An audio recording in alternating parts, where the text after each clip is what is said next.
Je vous souhaite la bienvenue à ce point de presse qui fait suite à l'intervention du président Patrice Talon lors de la rencontre qu'il a eue le 30 août 2022 en France avec les entrepreneurs de ce pays sur invitation du MEDEF.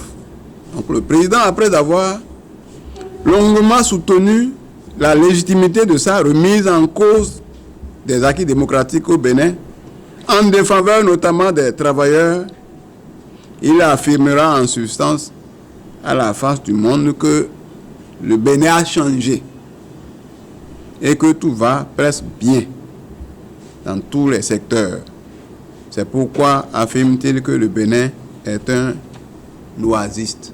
Vu la gravité des propos tenus par le chef de l'État de notre pays, garant de la protection de tous les droits des Béninois devant la communauté internationale, nous avons enregistré donc plusieurs réactions d'indignation, de protestation venant des travailleurs du Bénin, des Béninois de la diaspora et des responsables au niveau international de la défense des droits de l'homme et des droits syndicaux.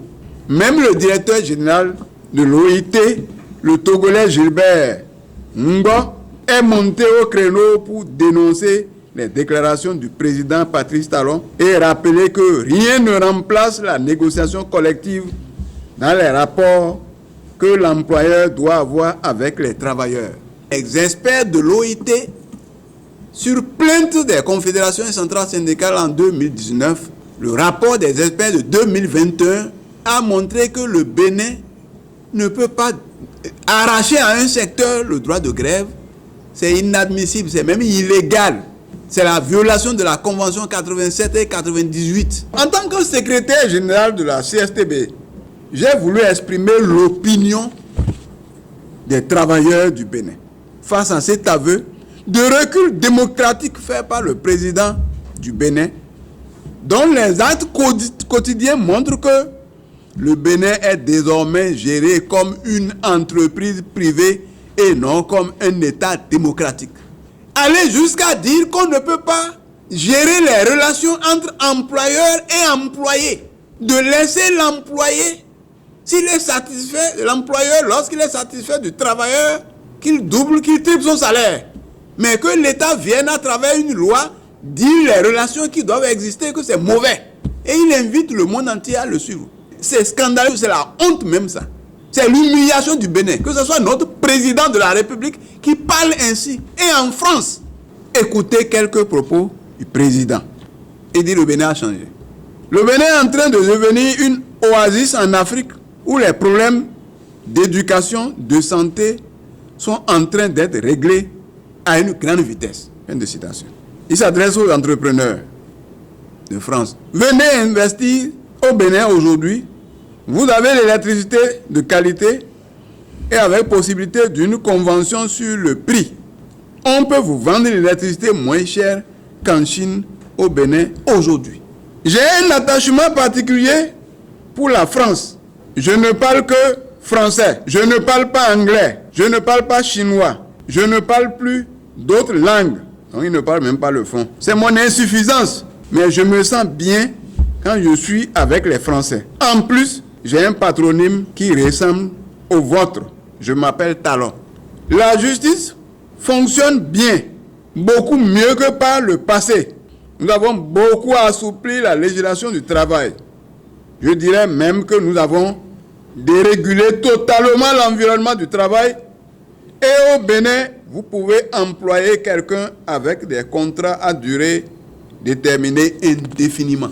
Je viens du secteur des entreprises. Je sais combien on peut faire des efforts pour augmenter, doubler les revenus d'un salarié quand il est bon. Donc ce n'est pas la loi qui fait la relation entre l'entrepreneur et son employé. C'est une erreur que commettent les États en général en essayant d'organiser, de réguler, de structurer la relation entre l'entreprise et les employés, croyant que c'est une façon de rendre plus durable l'emploi. Ce n'est pas vrai.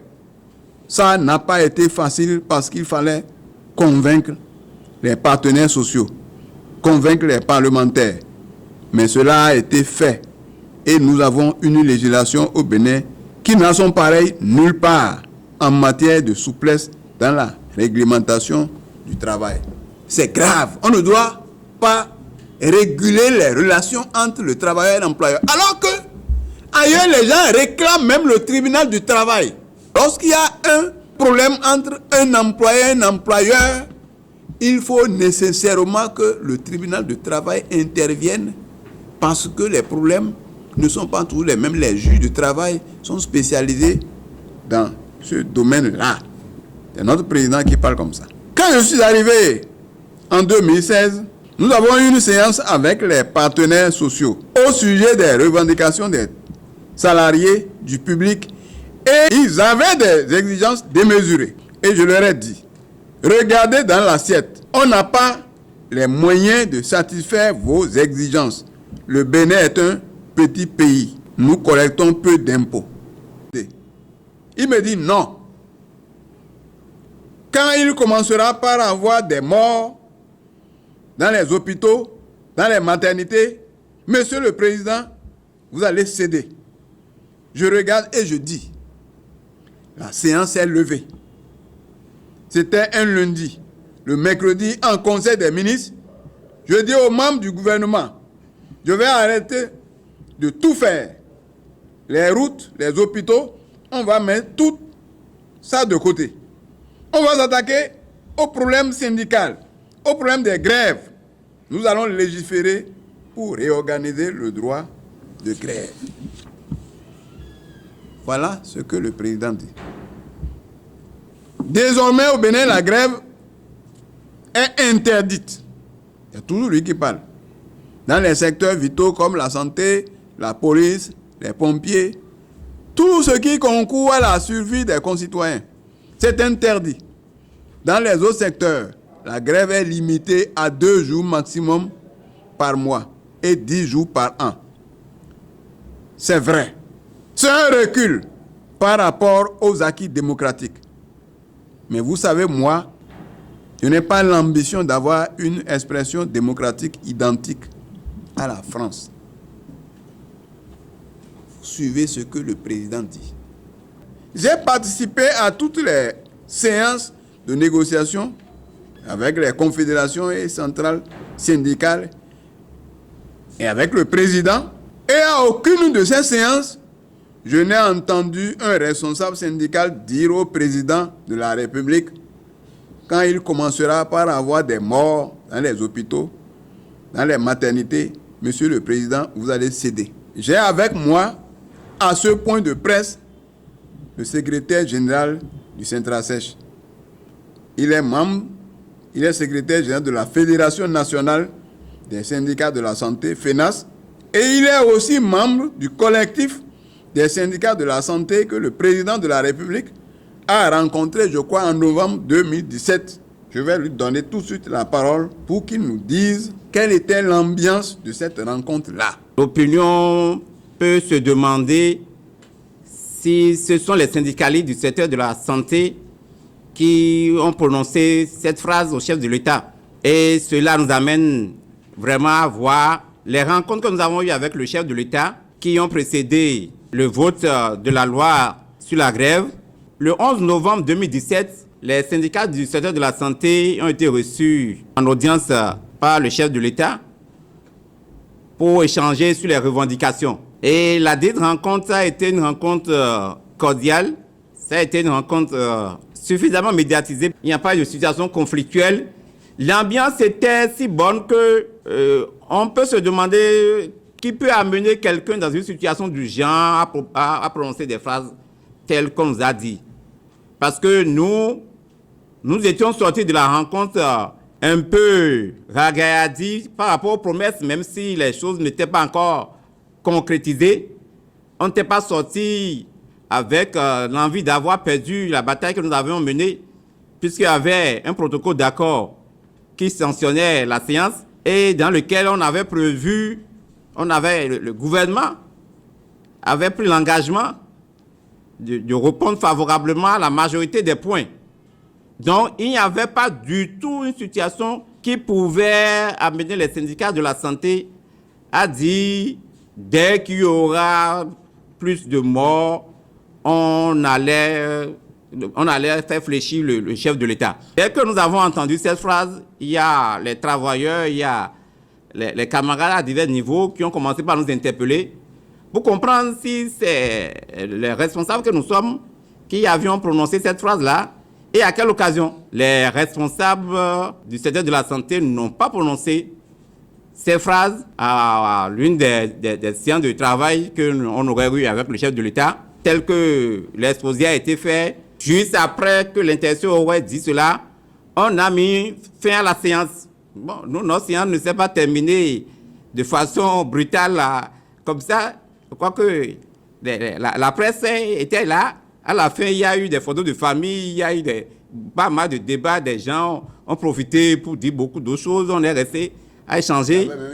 Il y a des poignées de main, il y a pas mal de choses qui ont montré que l'ambiance était conviviale, il n'y avait rien d'agressif dans ce qui a été fait le jour-là. Donc, on est surpris d'apprendre que c'est des syndicalistes qui auraient provoqué le chef de l'État au point où il a décidé de restreindre le droit de grève jusqu'à supprimer pour les acteurs du secteur de la santé. Surtout lorsqu'on sait que c'est aux acteurs du secteur de la santé qu'on a supprimé le droit de grève, on peut toujours se demander si, bon, on a été responsable de ce qui est arrivé.